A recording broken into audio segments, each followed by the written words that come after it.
Assalamualaikum warahmatullahi wabarakatuh.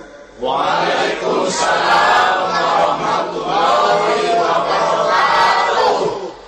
Alhamdulillahi wahdah, sadaqa wa'dah, wa nasara abdah, wa a'azza jundah. Wassalatu wassalamu ala man la nabiyya ba'dah.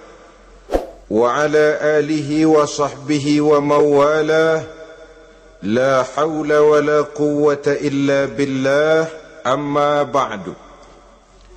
Saudara-saudara kaum muslimin rahimakumullah, seperti kita maklum bahwa Allah subhanahu wa ta'ala menciptakan manusia dan jin untuk melaksanakan ibadah kepadanya. Oleh karena itu, pada kesempatan pertemuan saat ini, kita akan membicarakan siapa sih teman-teman setan itu.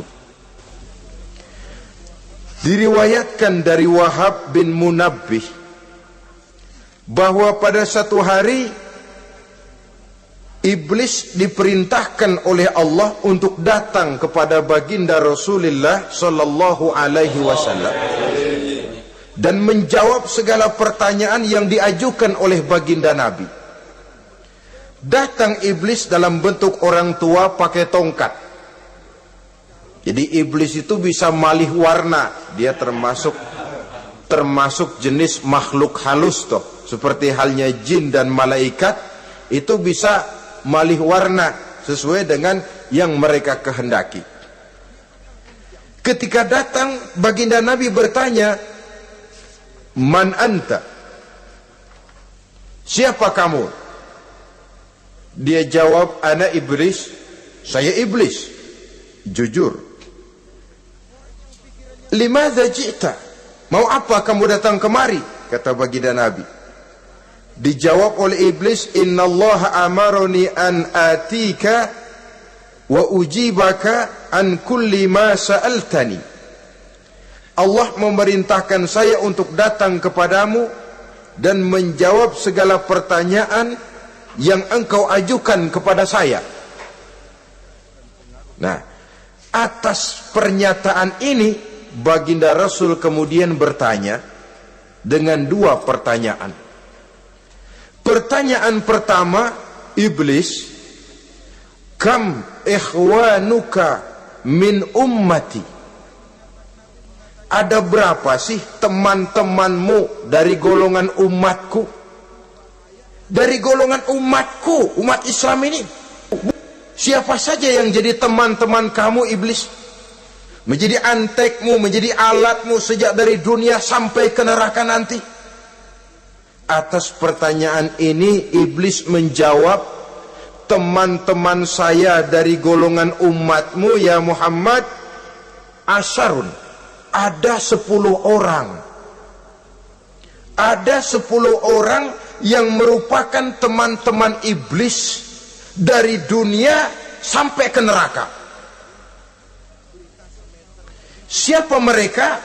Pertama kata iblis, "Teman saya hakimun jair." Hakim yang curang. Hakim yang tidak adil. Ini bisa dimaklumi. Kenapa? Karena hakim diharapkan adalah produk keadilan. Sehingga orang mengatakan seorang hakim adalah seorang yang meletakkan sebelah kakinya di surga dan sebelah lagi di neraka. Kalau adil dia menghukum, kaki sebelah kanan yang akan menentukannya ke surga. Kalau licik dia menghukum, kaki sebelah kiri yang akan menjerumuskan dia ke dalam neraka. Saudara-saudara kaum muslimin rahimakumullah, sesungguhnya dalam kehidupan kurangnya sandang pangan bukan satunya sebab yang membuat orang menderita. Tidak teraturnya perumahan, kurangnya lapangan kerja bukan satu-satunya yang menyebabkan rakyat menderita. Tapi lukanya rasa keadilan. tidak tegaknya hukum sebagaimana yang diharapkan, itu juga bisa menjadi sumber nestapa, bisa menjadi asal dari segala derita. Oleh karena itu, hakim yang tidak adil, hakim yang curang, yang menghukum tidak berdasarkan hukum, tapi berdasarkan kepentingan, berdasarkan pesan sponsor, hukum bisa dibeli, ada istilah mafia peradilan. Hakim-hakim macam ini yang akan menjadi teman-teman iblis. Dan tiap kali palu akan diketuk, iblis sudah bukan main sibuknya. Kekuasaan di tanganmu, hijau katamu, hijau yang akan berlaku, merah kau ketok, merah yang akan jadi keputusan. Orang lain tidak tahu ini kesempatan untuk jadi kaya, ini kesempatan untuk naik pangkat. Manipulir hukum tidak ada yang tahu karena orang banyak yang awam dengan hukum. Saudara-saudara kaum muslimin, kalau hukum sudah bisa dibeli, atau kalau hukum cuma untuk orang-orang kecil saja, ada kelompok-kelompok yang kebal hukum, maka akan timbullah kiamat di masyarakat, di mana yang kuat makin kuat, yang lemah selalu menjadi mangsa. Oleh karenanya, hakim yang serong, hakim yang durjana merupakan teman-teman setan, merupakan teman-teman iblis dari dunia sampai ke neraka nanti. Ini yang pertama. Oleh karenanya, pada dasarnya setiap kita adalah hakim untuk keluarga. Dalam pergaulan hendaklah adil di dalam memutuskan segala sesuatu. Lebih-lebih hakim yang memang menjadi pengayom masyarakat. Bukankah lambang para hakim digambarkan dalam bentuk neraca yang berimbang? Tidak berat ke kiri, tidak juga berat ke kanan. Dalam arti objektif memberikan keputusan sesuai dengan hukum, sehingga masyarakat terlindungi. Dan hakim yang adil secara praktis adalah musuh daripada setan. Dimanapun setan dan iblis paling gak demen sama hakim yang adil. Itu merupakan musuh besar bagi setan. Yang menyalahkan yang salah, membenarkan yang benar, walaupun yang salah orang besar, yang benar orang kecil. Dan kita memang oleh baginda Nabi diajarkan satu doa, Allahumma arinal haqqa haqqa warzuqna ittiba'ah. Ya Allah, perlihatkan kepada kami bahwa yang benar itu benar. Sebab sering kita lihat yang benar jadi tidak benar.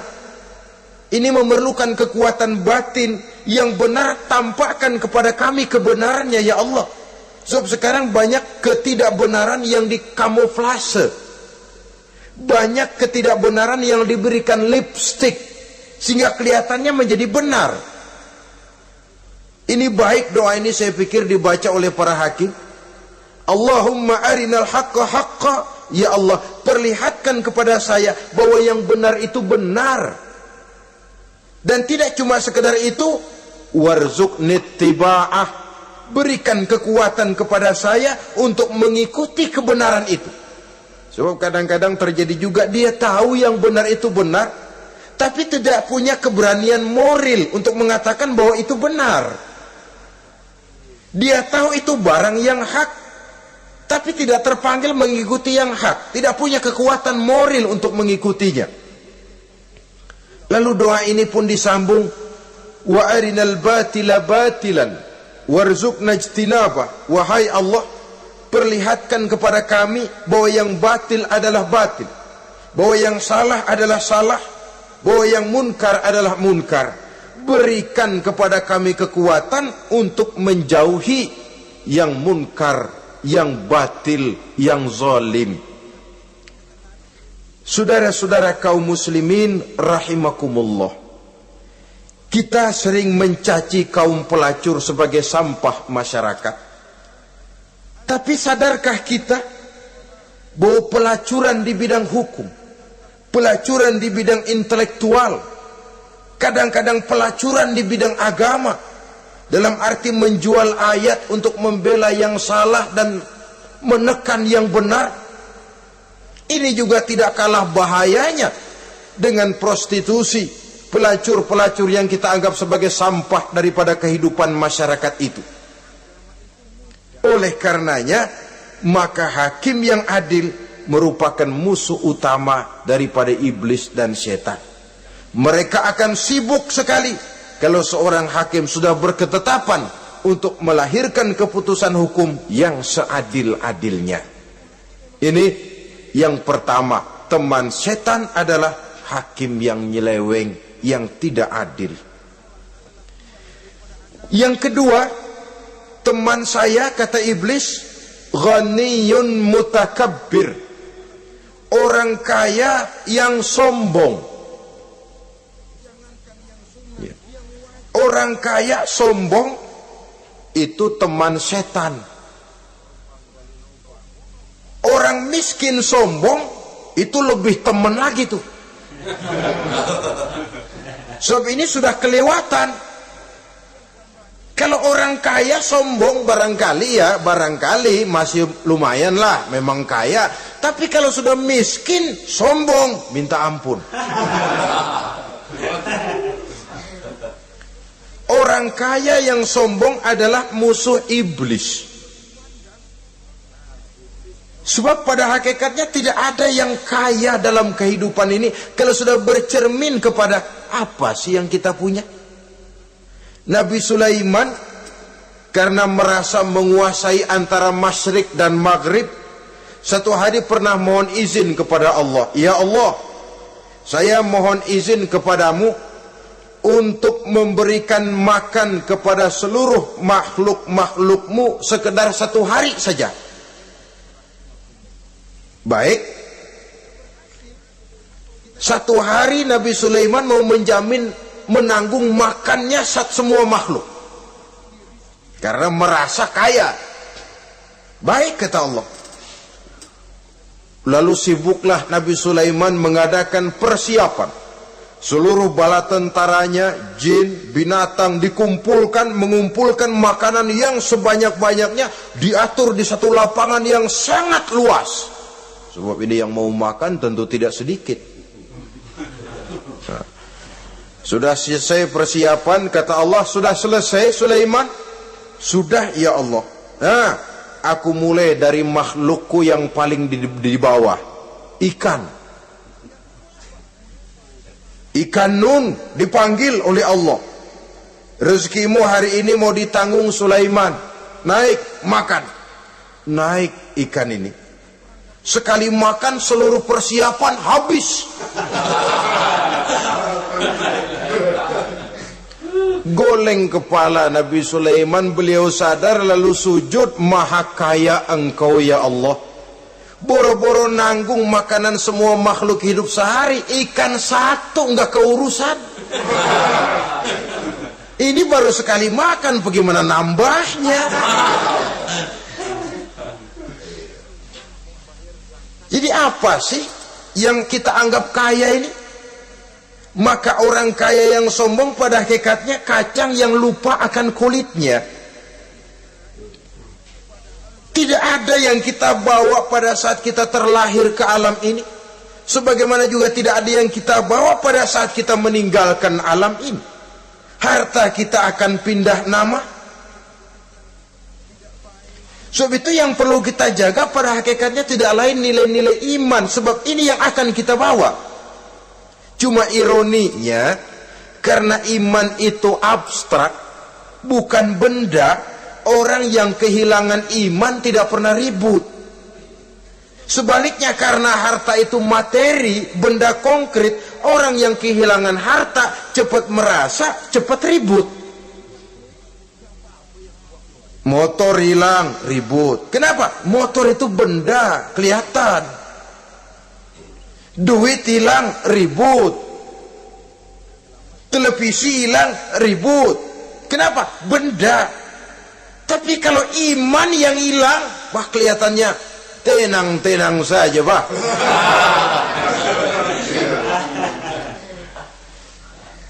Pada Padahal ini usaha iblis, bagaimana orang kehilangan iman, menjadi kafir, masuk grup dia untuk menemani dia di dalam neraka nanti. Dia gelincirkan iman kita, dan kita sering tanpa terasa telah mengalami pergeseran nilai-nilai iman, kalau tidak tergusur sama sekali. Cuma saya katakan tadi, oleh karena iman ini bukan benda, orang yang kehilangan iman kurang begitu merasa, padahal ini yang paling berharga. Sebab ini yang akan kita bawa menghadap Allah.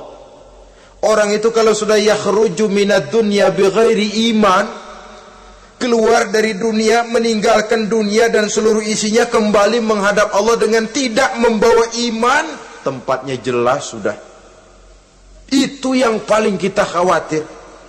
Pangkat jelas tidak kita bawa, harta benda akan pindah nama jadi milik ahli waris kita. Tiba-tiba iman yang cuma satu itu tempat kita bergantung hilang juga dari diri kita. Dengan apa kita mau menghadap Allah? Dan kemalangan apa yang lebih besar dari orang-orang yang telah kehilangan iman pada saat dia menghadap Allah Subhanahu wa ta'ala. Karena itu saudara-saudara, terutama yang diberikan amanah berupa harta oleh Allah dalam kehidupan ini, bersyukurlah kalau saudara diberikan kepercayaan oleh Allah untuk menyalurkan rezeki kepada orang lain, seperti keran yang nyimpen air tapi tidak untuk dirinya, disalurkan kepada yang memerlukannya. Rezeki dia cuma lewat tangan saya, rezeki dia cuma lewat tangan saya. Berbahagialah orang kalau dipercayai Allah untuk menyalurkan rezeki kepada orang lain. Artinya agen. Wong ditunjuk jadi agen Allah, kok nggak bangga? Kalau sudah kemari cara berpikir, insya Allah rasa bakhil bin pelit alias medit bin koret.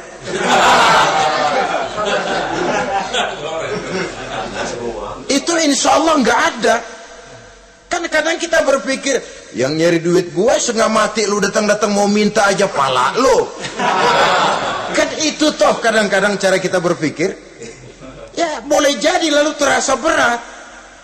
Tapi kalau kembali kepada kesadaran, barangkali alhamdulillah rezeki dia cuma lewat tangan saya.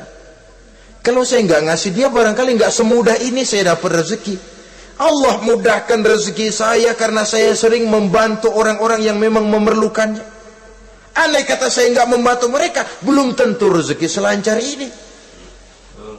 Tidak lalu enak aja, peras keringat gua banting tulang, pergi pagi pulang sore, lu datang-datang nada aja. Berbahagialah orang jikalau sekali lagi dia dijadikan agen oleh Allah.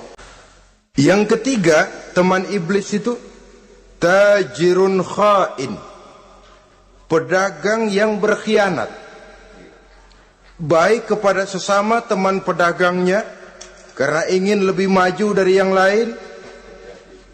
Terjadi persaingan yang tidak sehat di berbagai bidang bisnis, ataupun kepada para pembelinya dengan mengatakan barang yang baik adalah barang yang tidak baik menjadi baik. Sebab pada dasarnya apabila kaum pengusaha sudah berkhianat, akan timbul kegoncangan ekonomi. Dan kegoncangan ekonomi dampaknya adalah melahirkan kelas-kelas kemiskinan. Kemiskinan merupakan satu perangkap iblis. Biasanya orang kalau udah melarat, udah dekat banget sama kafir. Ya, kalau tidak dilatar belakangi oleh nilai iman yang kuat. Jadi yang ketiga ini targetnya memang kekacauan ekonomi. Yang kemelaratan, kemiskinan merupakan tangga untuk sampai kepada kekafiran. Dan iblis tahu betul itu.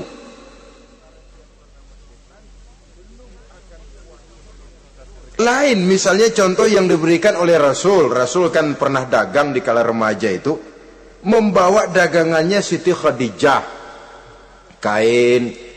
Beliau dagang kain. Berapa kain ini?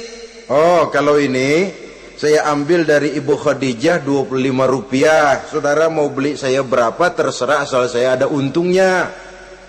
Dan kalau modalnya 25, betul-betul beliau bilang 25. Jujur. Kita kan enggak, udah bohong campur sumpah lagi.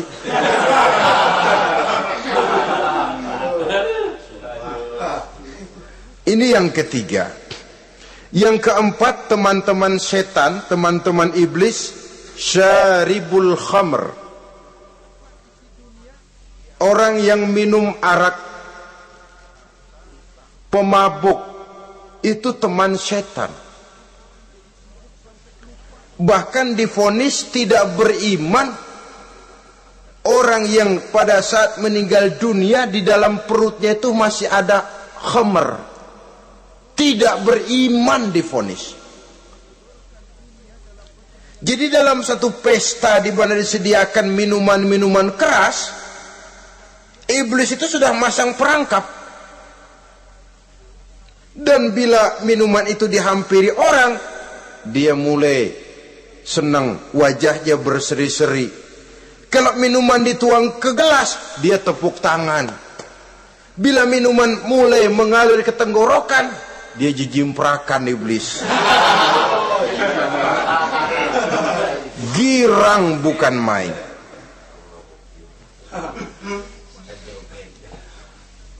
Saudara-saudara kaum muslimin rahimakumullah.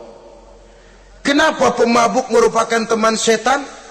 Karena dalam keadaan mabuk, orang kehilangan daya kontrol. Perbuatannya nyaris tidak terkontrol lagi. Tidak ada rahasia, tidak ada harga diri, tidak ada sifat memelihara, dan itu ciri-ciri daripada iblis. Syaribul khamr, orang yang suka meminum minuman keras. Itulah sebabnya memang dalam hidup ini kita harus punya filter. Allah selalu menghendaki yang terbaik dan memilihkan yang terbaik untuk kita. Kalau sudah itu minuman yang baik kata Allah, itulah memang yang baik untuk kita. Kalau itu dilarang oleh Allah, itulah memang yang tidak baik untuk kita. Jadi kalau sudah qat'i dalilnya, nggak usah buang energi menyelidiki apa manfaatnya. Kalau sudah qat'i dilarang, nggak usah buang energi menyelidiki apa bahayanya khamr. Allah tidak akan melarang sesuatu yang mengandung manfaat. Yang dilarang Allah tentu yang membawa mudarat dan bahaya di dalam kehidupan. Yang kelima, teman iblis itu al-qattat, tukang-tukang fitnah. Itu suling iblis itu, trompet setan. Sebab apa? Benar kalau Quran mengatakan, Nabi mengatakan al-fitnatu asyaddu minal qatli. Fitnah lebih bahaya dari pembunuhan. Sebab apa? Pembunuhan membunuh orang secara langsung. Fitnah membunuh orang pelan-pelan. Kalau mati mau mendingan cepat daripada pelan-pelan. Pelan-pelan mati, cepat mati enakan cepat, nggak ngerasain sakit. Fitnah membunuh orang pelan-pelan. Nama baik orang hancur, dicoreng-moreng di tengah masyarakat. Maka tukang-tukang fitnah, teman-teman setan dari dunia sampai ke neraka nanti. Karena fitnah lebih bahaya daripada pembunuhan. Mengada-ada yang tidak ada diada-adakan, fitnah. Melebih-lebih, berita semeter jadi 3 meter, yang 2 meter. Ya kalau positif, kalau negatif, fitnah. Itulah sebabnya pepatah bilang salamatul insan fi hifzil lisan. Orang akan selamat jikalau dia pandai menjaga lidahnya. Saudara-saudara kaum muslimin, yang keenam, teman setan sahibur riya, orang yang riya, beramal cuma to show only, supaya ingin dipuji orang, ingin dilihat orang. Riya namanya. Tidak ada ikhlas. Sebab kata Imam Ghazali, An-nasu kulluhum niyamun illal alimun wal alimuna an-nasu kulluhum mauta illal alimun wal alimuna niyamun illal amilun wal amiluna mughtarruna ilal mukhlisun. Manusia itu pada hakikatnya mati kecuali orang alim. Orang alim sekalipun hidup hakikatnya adalah tidur kecuali orang yang mengamalkan ilmunya. Dan orang yang mengamalkan ilmunya banyak yang tertipu kecuali orang yang ikhlas. Tepat ini fatwa Imam Ghazali. Manusia hakikatnya tidur kecuali orang yang alim. Orang yang alim walaupun hidup tapi tidur. Hidup tidur, ya nggak bisa berbuat banyak kecuali orang yang mengamalkan ilmunya. Dan orang yang mengamalkan ilmunya banyak yang tertipu kecuali yang ikhlas. Jadi kalau amal itu adalah jasad, ikhlas itu adalah ruh. Amal tanpa ikhlas patung. Patung tidak bisa berkembang, tidak bisa berbuat banyak, namanya patung. Itu amal tanpa ikhlas. Ini termasuk penyakit batin toh, ikhlas, riya, ujub, sum'ah, penyakit kepengen didengar orang, penyakit kepengen dilihat orang. Yang ketujuh, teman setan akilu malil yatim. Orang yang memakan harta anak yatim. Itu setan senang betul itu. Dia bisikan, nah kau kan ngurus anak yatim. Kau sudah menanamkan budi kepada mereka, jadi wajar kalau kau ambil bagian. Mula-mula memang dalam batas yang wajar, makin lama malah berebut sama yatimnya. Makin kesenoin, yatimnya malah nggak keduman, panitianya yang kenyang. Akilu malil yatim, orang yang memakan harta anak yatim secara zalim, ini merupakan teman setan.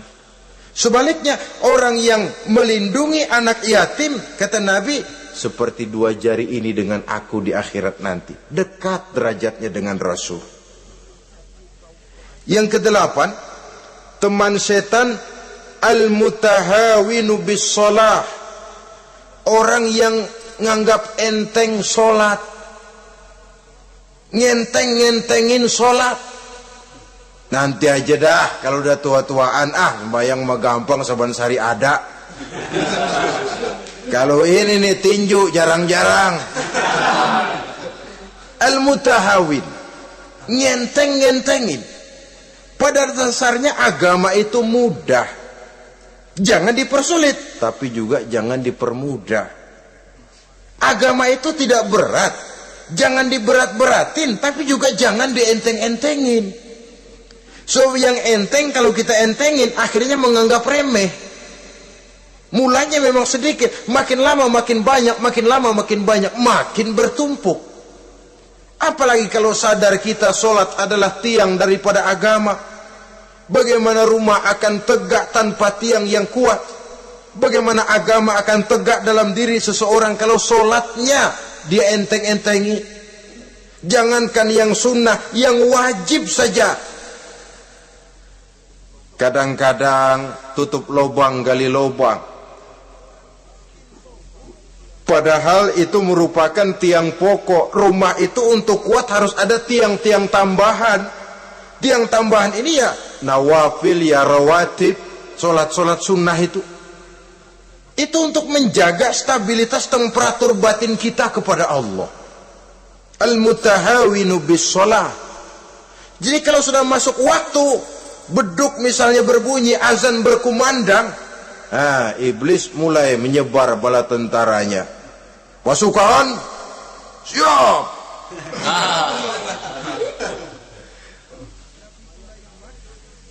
Kama yang dagang dia bisikin, sedang enaknya lu dagang, gua beli lagi banyak-banyak, sembahyang mah ada besok.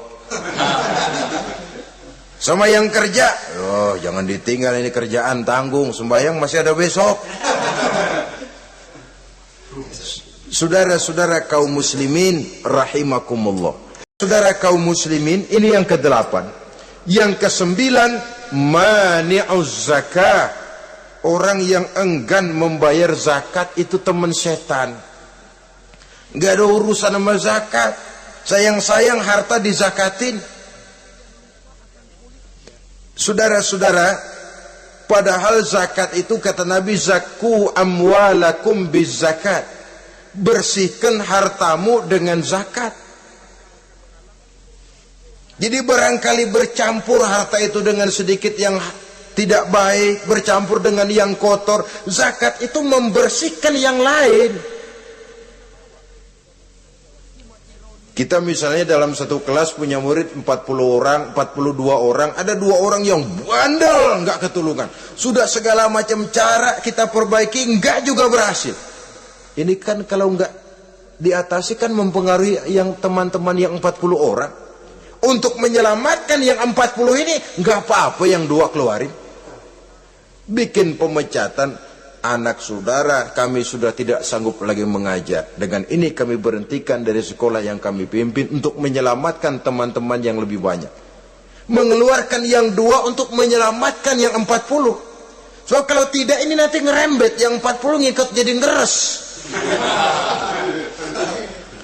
Itu juga harta. Zakat untuk membersihkan yang masih tersisa.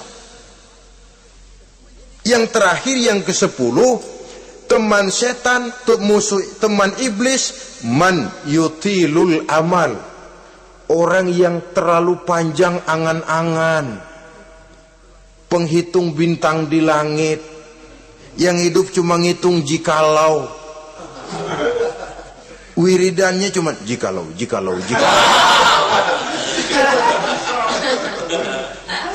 Tidak pernah mau berbuat, cuma angan-angan kelewat panjang. Yang ngelamun kan nggak ada sekolahan, ya siapa juga bisa ngelamun. Orang bukan tidak boleh bercita-cita, bahkan cita-cita yang mendorong kita untuk bergairah dalam kehidupan. Tapi kalau cita-cita tanpa langkah konkret, yang penting kan punya kemauan, lebihnya tawakal, nggak cukup. Pernah datang ke masjid seorang sahabat. Begitu sampai dia turun dari onta, langsung menghadap baginda Nabi. Nabi tanya, ontamu udah diikat belum? Belum ya Rasul. Kenapa? Saya tawakal kepada Allah. Tuh orang diomelin sama Nabi. Ikat dulu, habis gitu baru tawakal. Betul toh. Ikat dulu tuh onta, lebihnya baru tawakal. Kalau udah diikat masih lari juga, itu tawakal. Lah belum diikat udah tawakal. Orang yang terlalu panjang angan-angan, yang akhirnya kalau tidak merusak cara berpikirnya, akan mendorong dia kepada perbuatan yang negatif untuk mewujudkan angan-angannya itu. Macam misalnya ya, pakaian kepengen bagus, harta mau banyak, usaha ogah, kerja capek sedikit tidak mau, kepengen seperti orang-orang, lalu ngelamun. Kalau tidak jadi gila, yang merusak perbuatannya. Kan berapa banyak orang yang kepengen kaya gagal lalu jadi sableng. Kertas koran ditumpukin, dikantongin, dia kira gepokan duit. Hawanya duit udah banyak aja. Tulul amal, terlalu panjang angan-angan. Nah, saudara-saudara, kalau kita sudah tahu itulah teman-teman setan, teman-teman iblis, mari kita berusaha jangan termasuk salah satu di antara 10 orang yang menjadi teman-teman iblis ini. Lalu cara untuk mengatasinya bagaimana? Imam Al-Ghazali rahimahullah memberikan tuntunan. Pertama, untuk mengatasi perangkap setan, jangan sampai kita termasuk salah satu teman setan, zikrullah. Banyak ingat kepada Allah. Sebab Nabi bersabda, inna zikrallahi ta'ala fi janbi syaitan kal akillati fi janbi ibni Adam. Sesungguhnya zikrullah, zikir kepada Allah itu dapat menyakiti setan sebagaimana penyakit menyakiti lambung anak Adam. Jadi setan itu akan kurus kalau kita hantam pakai zikrullah. Setan tidak berdaya, lemah kalau kita hantam pakai zikrullah. Ingat, Allah selalu merasakan kehadiran Allah dekat dalam hidup. Itu senjata pertama. Dengan zikrullah setan kurus. Kalau udah kurus ya lemas, nggak berdaya ngadepin kita. Tapi kalau nafsu yang kita ikutin, kita umpanin tuh setan, lah gemuk. Begitu gemuk, makin berleluasa dia ngutak-ngatik kita. Yang kedua, jangan mendekati tempat maksiat. Sebab man hama haulal hima yusiku ayyaqa fi. Orang yang main di pinggir kali ditakutin kecebur di kali. Jangan mendekati tempat yang cenderung membawa kita ke tempat maksiat. Saudara-saudara, yang ketiga, mengosongkan perut. Dalam arti rajin puasa, puasa sunnah. Kata Nabi, inna syaitan yajri min ibni Adam majrad dam fadayyiku majariyahu bil ju'. Setan mengalir dalam diri manusia seperti mengalirnya darah. Maka persempit jalan setan dengan apa? Bil ju', dengan memperbanyak lapar. Bukan memperturutkan syahwat. Pantas kalau Nabi bilang, saya adalah sekelompok orang yang tidak makan kecuali kalau kami lapar, dan kalau kami makan tidaklah sampai kekenyangan. Bukan enggak kenyang, tapi enggak kekenyangan. Yang terakhir kata Imam Ghazali, hendaknya kita selalu ingat bahwa tujuan iblis dan setan adalah menjerumuskan manusia, menyengsarakan manusia, supaya kita menjadi teman mereka di neraka nanti. Kalau ingat itu, insya Allah kita bisa mengerem diri. Nah, inilah saja yang dapat kita sampaikan pada pertemuan kali ini. Mudah-mudahan ada manfaatnya. Terima kasih dan mohon maaf. Usikum wa nafsi bitaqwallah. Wassalamualaikum warahmatullahi wabarakatuh. Waalaikumsalam.